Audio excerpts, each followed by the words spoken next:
And we are live. What is going on, ladies and gentlemen? Welcome back to Beyond the 90. We've got a very, very full panel for you today. We'll try and get through everybody. We'll give it first of all, I'll give it to you, Glenn. Glenn, what we just drew 2-2 to Palace. What do you think? I don't know how I'm going to get through this without swearing. I know a lot of times we use this as like the Beyond the 90 therapy session.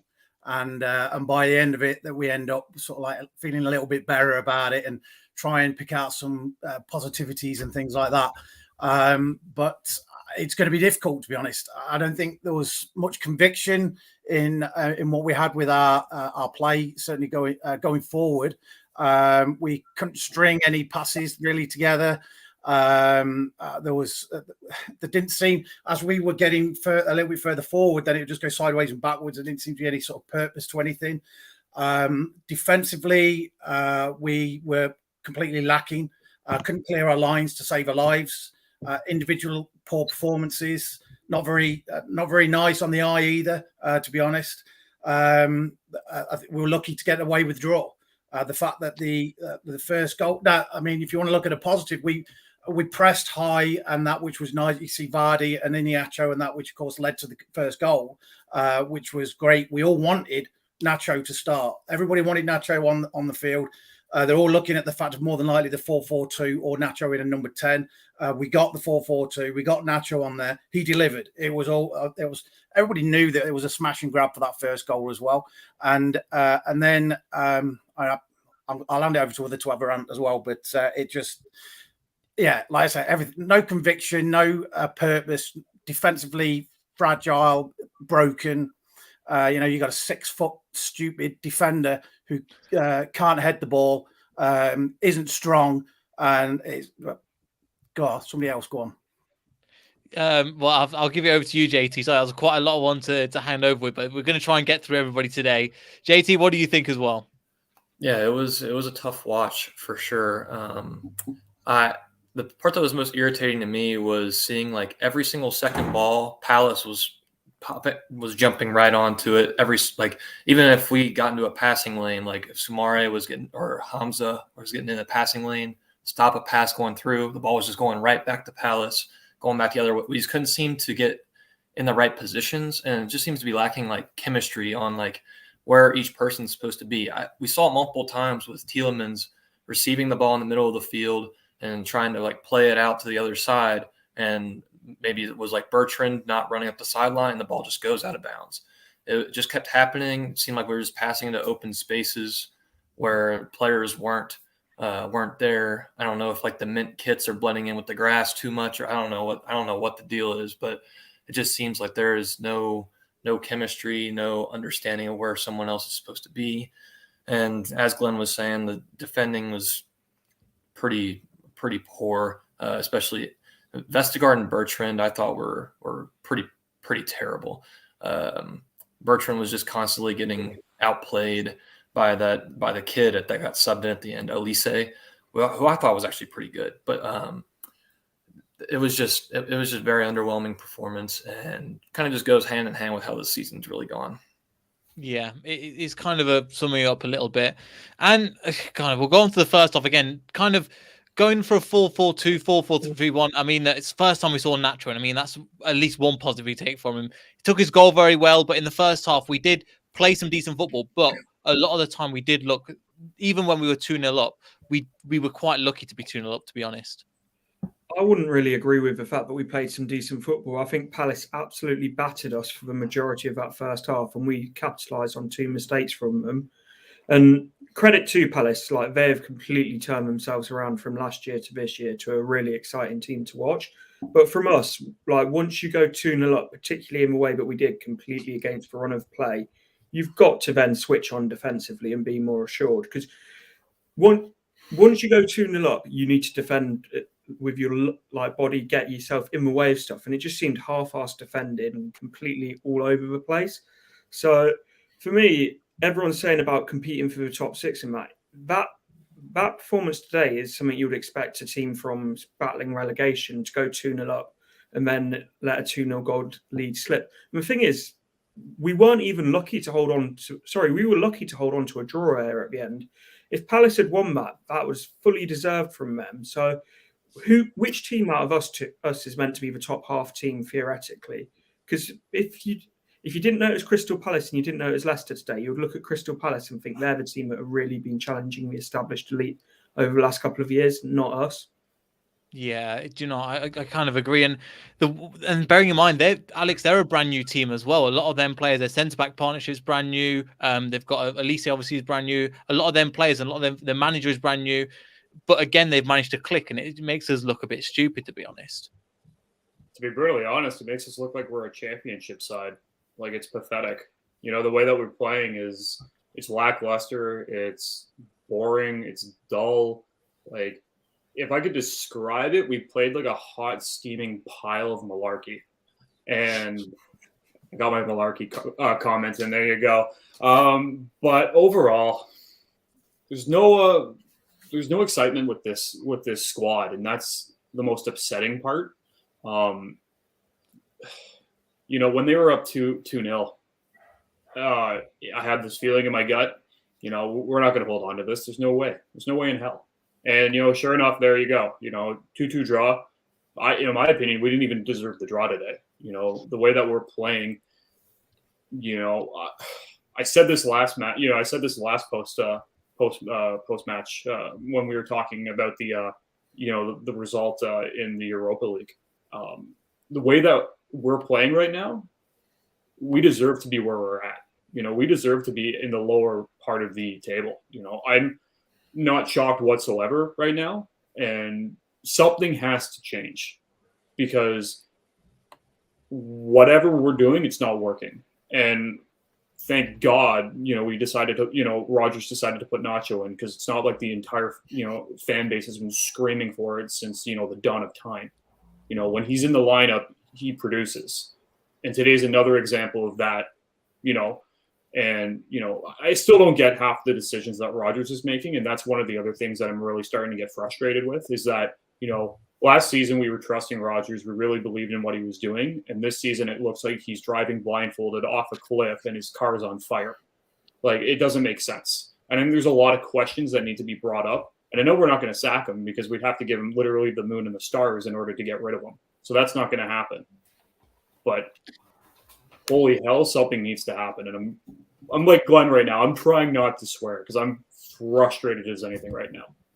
Yeah, there was a lot of things, Mark, in that a lot of bad things to take away, to be honest. And this dive just keeps going. I think that it just keeps going down and down. And we've got a draw again in a performance against Crystal Palace team. Again, they're a good team, but we should be going for the win. And again, as Ant was saying, we did look second class, especially in the second half of that match, where Leicester tend to turn up, I think, in the past and going for the win, but it just wasn't happening, was it? Can I just say, you know, saying we should be going for the win and stuff at the end. Again, we were the ones wasting time trying to run down the clock. Exactly. Crystal Palace with all the urgency and all of like everything wanting to go and win that game. We were completely wasting time and trying to escape with a point, which just that sums up the mentality at the moment. It was a 4 out of 10 performance again, wasn't it? And that's probably, you know, 6th or 7th in a row, if we're honest. So 2-0 up, I think we were going out of there with our bank robber masks on, because we absolutely didn't deserve that. But that's where we were. And all you think at that time is the Leicester of old would make sure that they stay tight. I said to the guys on my channel, 20, 25 minutes, we've got to stay really tight. But we just don't look like we've got that in us at the moment.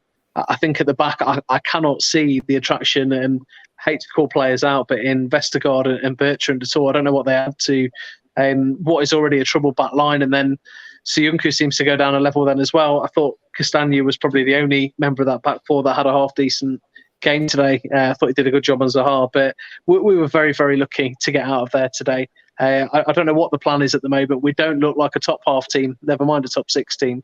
And we've got to change our mentality that we're going to turn up to games and just win them. Unfortunately, I feel really sorry for our strikers. You've got Vardy and Iheanacho up there, 2 of the most clinical in the league. And without them, I'm not sure we'd have any points this season at all. So very, very frustrating. I don't know when it's going to change, though. You look at our fixtures coming up. I think we've got, is it Brentford next? Man United. Man United, then Brentford, then Arsenal. I don't see how many points we're going to get out of that. Yeah, we're gonna keep slipping, Glenn. I think just coming on to that, there's problems all over the pitch. It's like this team again. It's a team similar team that plays against Villarreal, but the levels that have dropped massively. We were so excited looking at players like Bertrand. We'll have to come on to that, but Bertrand and Vestergaard just not hitting any levels. And bearing in mind, I would have honestly rather seen like Luke Thomas in that left back position. I really rated Bertrand when he came in. Okay, he's going to give a similar performance to Ricardo or something like that. The levels have just dropped from both them Southampton players, and it's really, it's unbelievably disappointing. Bearing in mind, we were so excited when they both came in, and they put in both good performances at the beginning. Yeah, and I agree with what Mark was saying as well about the fact that you get Vestergaard and Bertrand who were playing poorly to stop a swear word coming out, and that's going to drop Soyuncu as well. And that yes, you had Castagna who had a half decent game with the fact of keeping like the likes of Zaha and that at bay, but even for their goal, what you found with their goal is you had the first goal, you had Luckman. Was out on the wing trying to break down their winger that was coming down. You then had, I think, Edouard pulled out from the attack line and drew Castagna out with him, which no fault of Castagna. I mean, it was a good run from him, and then they were able to get down the line and then cross the ball in. But I mean, it's basics. It's like I was saying about Vestergaard not being able to head the ball at 6'6" or whatever he is. For their second goal, couldn't clear the lines. 2 headers that went pretty much directly up in the air that then led back to Schlupp being able to have that free header to go in. Of course, it had to be Schlupp to get a goal. I don't mind the fact that it was him that got a goal. I liked him as a player when he was with us, but of course it was Sod's Law who was going to come in and do it. But then there's just no there's no togetherness of the team at all. I realise the fact that that Brendan's he's changing around the formations and that at the moment, but you would have they're working on this on the training ground all the time. You would have thought they'd have this. Sorted out. They're professionals at the end of the day in that as well. They're being able to flick between the fact of different formations shouldn't be too much of a problem. And but they just can't get it together. They can't give that service to Nacho and Vardy up front, who didn't have bad games. I mean, they both scored as well, and they were typical striker goals. They were typical goals for those two types of players. And so, yeah, great for the fact that they were harrowing and doing that high press against their back line. But then there was nothing behind them. I saw the fact of Vardy a couple of times. Harrow. The ball would then be pushed forward into the midfield, and it was a loose ball, but there's nobody there to then go and challenge it from our midline as well. So there's miscommunications there. But I don't know what we're going to do. I agree with what Alex said before. I don't want to get rid of Brendan, to be honest. I think he is a great manager. We're not going to get rid of Brendan because of any clause in there is going to cost us sort of like 26 million or something like that I've read somewhere. And so, yeah, okay, we've got to deal with that. But how's he going to deal with it on the pitch? It's not great that we obviously got the injury worries as well. But we're better than this. We should be better than this. On paper, we should be better than this.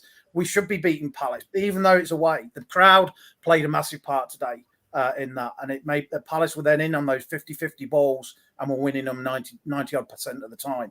But we're better than this, and it's got to get sorted. Yeah, hopefully this will. So yeah, you're going.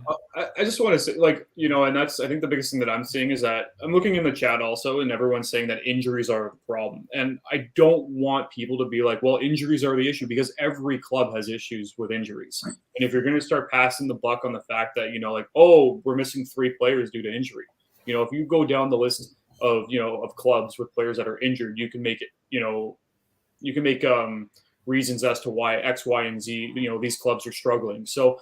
At the end of the day, what we're dealing with is not okay. Yeah, we are dealing with injuries, but the cohesion of the squad is on a completely different level of horrible. And it's not just the injuries; the cohesion's wrong. It seems like everything they're doing is just there's no drive, no determination. I feel like a broken record because I feel like we've been talking about this week in and week out, and I think that's the most frustrating thing is that. If we're seeing it, clearly they should be noticing it. If all of the fan base is noticing what the heck is going on with them, and we can see it clear as day, then there's something else that's going on in that dressing room. And that's the thing that needs to be adjusted, is that there's something going on in that locker room that is extremely toxic, that is just spewing to every part of that club right now. And I really do believe that if they can't get a handle on that, then it's going to just continue to go downhill. But until that actually happens, we just got to, like, as bad as it sounds, do we just have to like bite our teeth, grit our teeth and just, hope for the best? Because, Neil, Glenn, you both said it perfectly. The next 3 games, I don't know if we can even manage to get a point. And, at the start of the season, I would have said, yeah, I think we could easily beat Brentford. Yeah, I think we can beat Arsenal. But the way that we're playing, man, I'd be happy with 1 point out of those 3 games. That's tough to think about. I think as well, something you said, Alex, as well, is I don't think getting rid of Rodgers is the right thing to do at the moment. He's had such a good 2 years, and yes, we've had slumps over these 2 years, but this is where he earns that big money that he's on, because I believe he's the 3rd highest paid manager in the Premier League. Now's it's time to really sort of, because when it's going well, I always say when it's going well, it's easy to be, not easy, but easier to be a manager. Now's the period where it's going to be really tough for him, and he's going to drag us out of it. And I've got faith in the fact that he will do that. You look at the players that he's improved for us over the last 2 years, but I just don't know how he's going to do it, because I'm not seeing any positives. But in terms of this Brendan out thing, it makes me feel like Arsenal fans, if I'm honest, every time there's a little slump in form, calling for the manager's head. I don't know. It doesn't sit right with me, but it's a difficult period for him. I think it's just a minority of social media. I genuinely think, but the people that are the loudest tend to be what everybody sees as that's the case, JT. And I think the majority. I'm with Ant, and I think Brendan is the man, but there is just something horribly going wrong. I mean, the levels that they sat in the last 2 years on average, and where we are is not even half at the moment. Yeah, it's been tough. I agree with you guys. Brendan is not going anywhere. Should not go anywhere. People calling for his head or losing it, really. There's nothing better that we can really get, and I do trust him to kind of get us through this rough patch. I think this upcoming international break could be actually good for us. Maybe kind of settle down and just kind of be like, okay, this is what's happening. We need to fix it. How are we going to do that? And you got a week and a half, 2 weeks, whatever it is, to get that right before going into a tough stretch of games. I mean, Brentford I think they ended up beating West Ham in the end today, and West Ham has torn us apart on multiple occasions the last few times that we've played them. And we've played Brentford a couple times in the past couple of years through the FA Cup, and they've been a tough opponent for us every time. But then obviously we have Arsenal and Man U. It's a tough stretch to try and get through here. But if anyone's going to lead us through it, I think it'll be Brendan, and he just got to get that clubhouse back together, get the camaraderie that we have seen in the past couple of seasons. Like the squad just seems so tight knit and family oriented and that kind of thing. And everyone's talked about that. Like you've heard like Yuri say how much he loves the club because of that tight knit family feel. And when you see him on the pitch right now, it just doesn't seem like the players have that relationship with each other right now. I don't know if there is something going on behind the scenes, but I'm not going to speculate about it. But I think Brendan is a pretty decent player manager, and I think he'll get the best out of what we have, and we have a deep squad.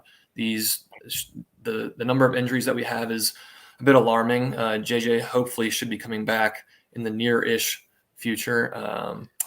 We can't pin our hopes on him, though. I mean, yes, he's come back, and yes, he was amazing, JT. But to say that is surely an issue. But we saw with Ricardo Pereira. I mean, he came and he took how many months to get back to a level where we're like, okay, this is the old Ricardo. Yeah. I mean, I agree. You can't bank on him, but just having the possibility of him being better than Bertrand or a better option at left back would be great. But yeah, I wouldn't be reliant on that. It would just it would just be helpful to have injuries aren't an excuse, but it would just be helpful to have bodies back in. But yeah, I think I trust in Brendan though to get us through this rough patch though. Yeah, the thing is, everyone's mentioned injuries in this, and I think that's fair enough. But injuries don't prevent our midfielders from making two passes to each other. Mm-hmm. Injuries don't prevent us from putting the balls into the channels, into dangerous places.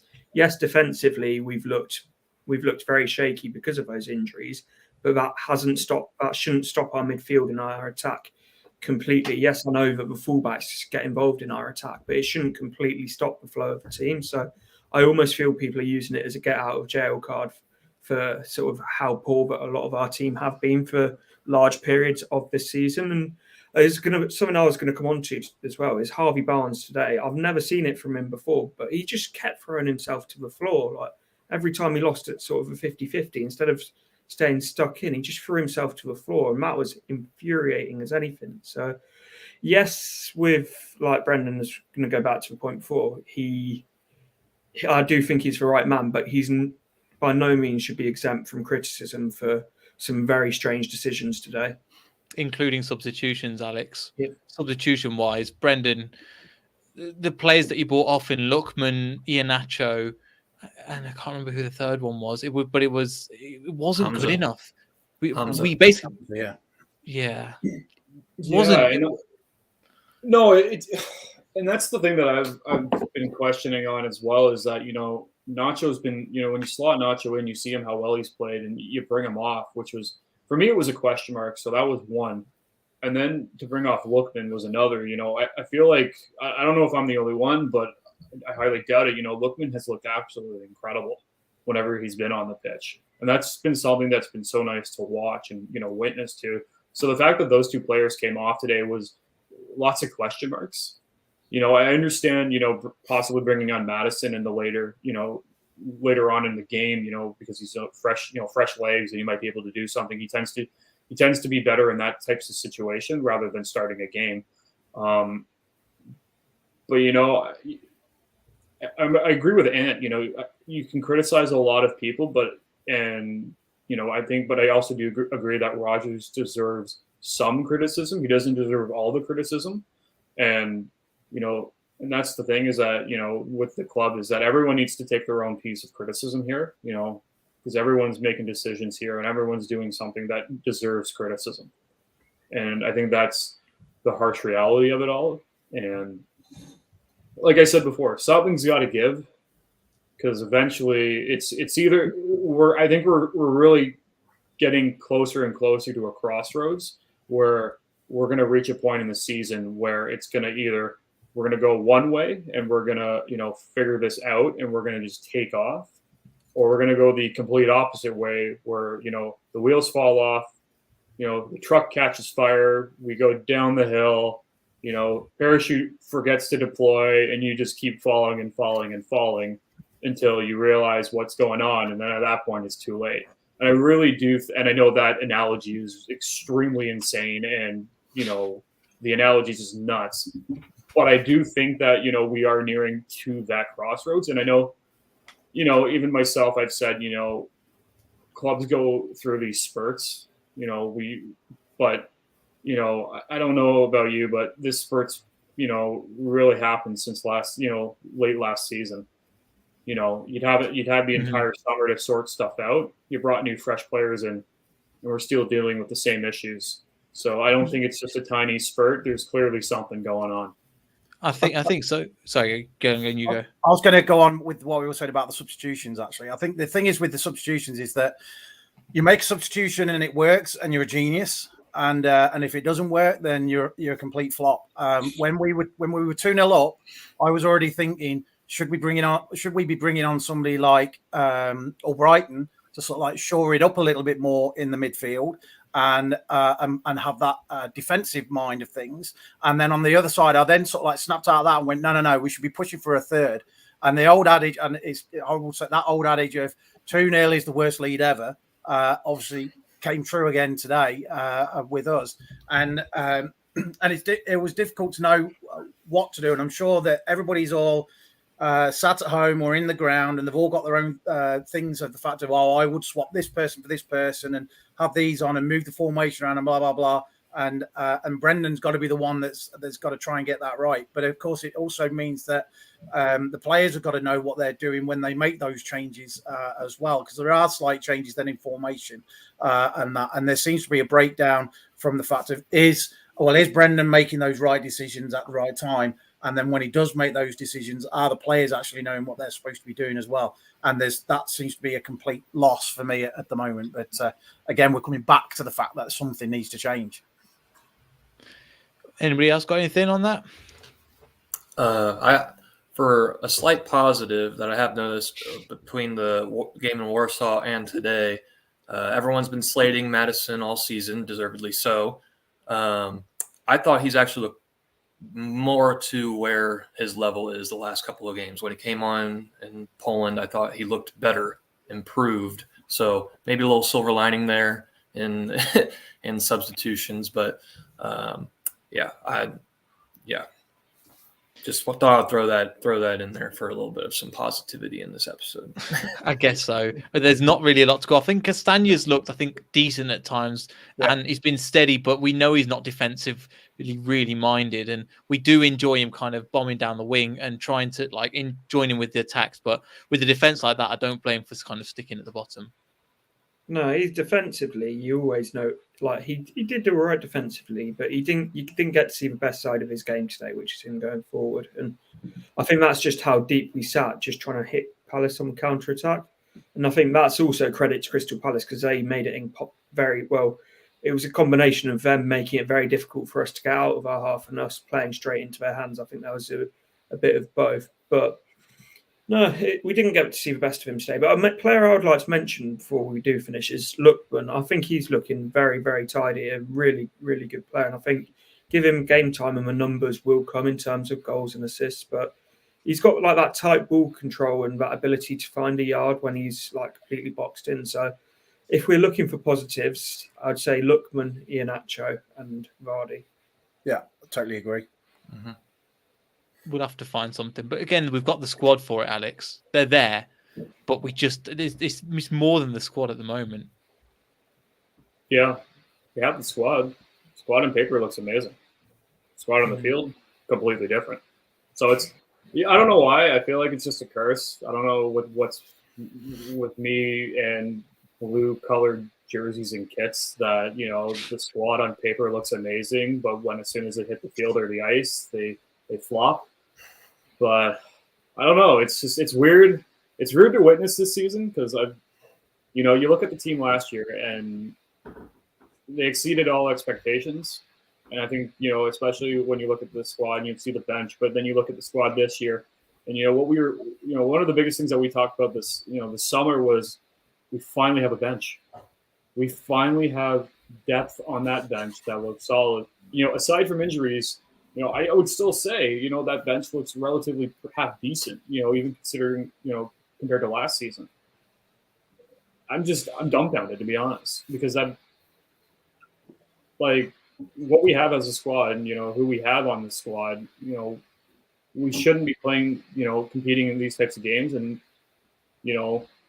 having these final, finishing off games, draws like this or, bottling a 2-0 lead and whatnot, It's really hard to kind of put into words right now. These are the times that you just gotta, like I said, grit your teeth as a supporter and just continue to keep the faith.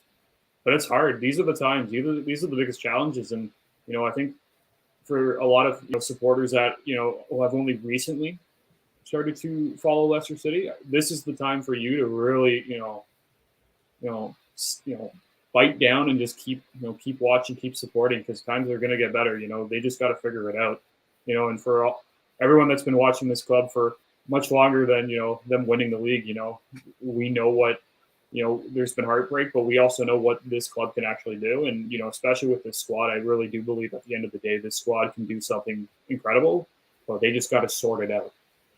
I think we're only a Johnny Evans away from being pretty good. Yeah. But it shouldn't be that case though, Glenn. No, I know. That's the annoying thing. But yeah, you're right.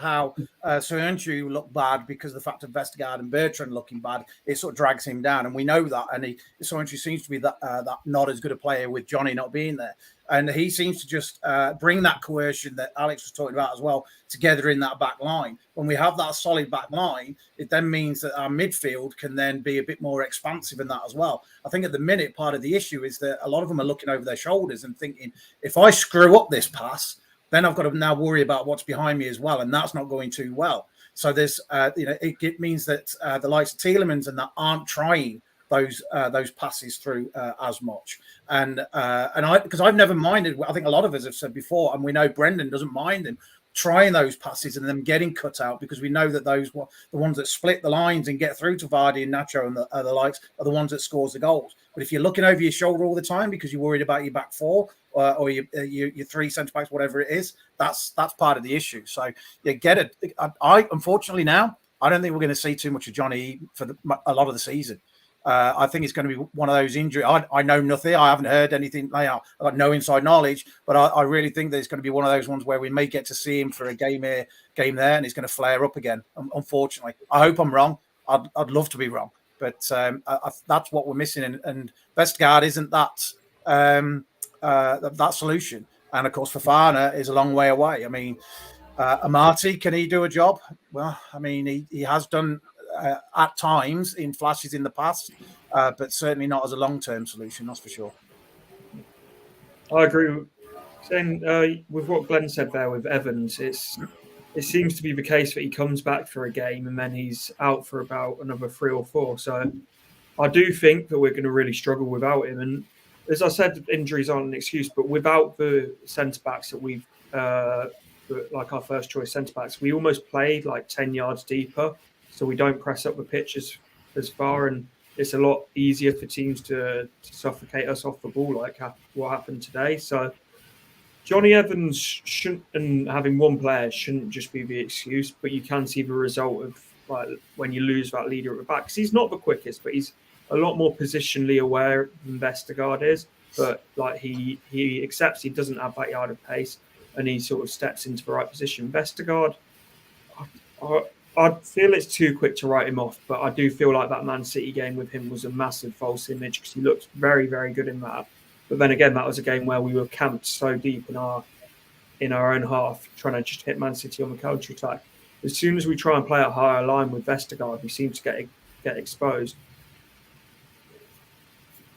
The thing with Vestergaard, it's the issue is, again, he was good against Man City, but if we know a way like counter-attacking works, then play it. It's like we were kind of playing it today in the first half, and then we just kind of stopped. I mean, the match stats, I think we had 40% possession. We had 5 shots on target, there 4, but they pretty much dominated all over the park. And that's the annoying thing, because it's like, right, we can do better than this, and we know. And the players and the injuries, I mean, people haven't mentioned Ndidi, but Ndidi and Tielemans have been playing the majority of the season. We still had these problems. And them two are our engine that we know that can mop up everything. So it's not just the injuries; it's a combination of things. But there's definitely some kind of upset because the levels that have dropped is below half, and you don't go from a good team to a bad team with actually adding to the squad. It logically makes no sense. Yes, you said it perfectly. Sorry, go ahead. I was going to say that. On paper, as you've mentioned, Alex, our squad this year should really be kicking on from where we were last year, but it seems to have dropped back massively, which, I don't know, you just can't it's hard to make sense of it, if I'm honest. No, I think you hit it perfectly. Just to reiterate, you look at the squad on paper. That squad on paper should, be one of the top contending squads in the league. But it's like someone put an Uno reverse card over, and it was like, nope, you're going to be competing for the lower tier of the league, because where we're at in the standing in the table right now is shocking. Arsenal are ahead of us. We're only a few points from the bottom, which, I think when you think about it, is absolutely mind blowing. When when we were talking about the start of the season, even that game after the first game of the season, with the win, even though. I don't think we fully deserve that one either, but it's shocking to see how far we've fallen so quickly. Yeah. Anybody got any other thoughts? Because I think we've kind of definitely lowered the levels there. But at the same time, it's like we've come up from the championship this year. I think that if you want to bring any positives out of it, I mean, yeah, if you look at the front line with Nacho and Vardy, and then going out wide with Lookman, Barnes should be up to that same level as well. We know he's got it in him somewhere. He's just not quite got back to those levels yet from coming back from his injury. I've got on their game, and Didi and Tielemans are will beaters really, and yeah, I know Ndidi's now injured, but I haven't heard how long that's going to be yet. And Tielemans, I don't know with Tielemans at the minute. They're going about the fact that Tielemans is one of these players that needs the games to stay in his groove and things like that. But I don't know whether he can sustain this sort of like Sunday, Thursday sort of a couple of matches a week type regime. But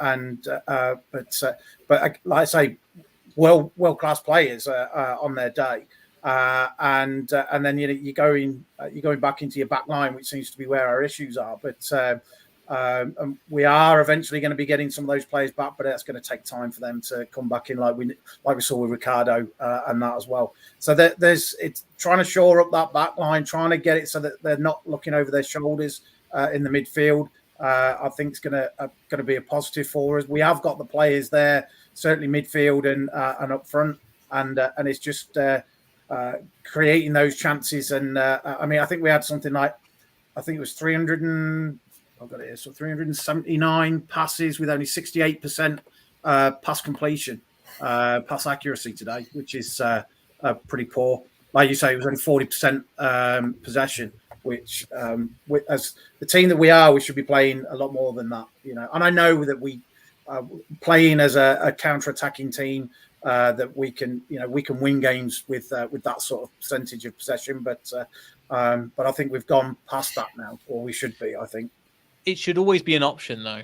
It should always be an option, right? It's not working. Like today, I think the commentators mentioned as well, just knock it long.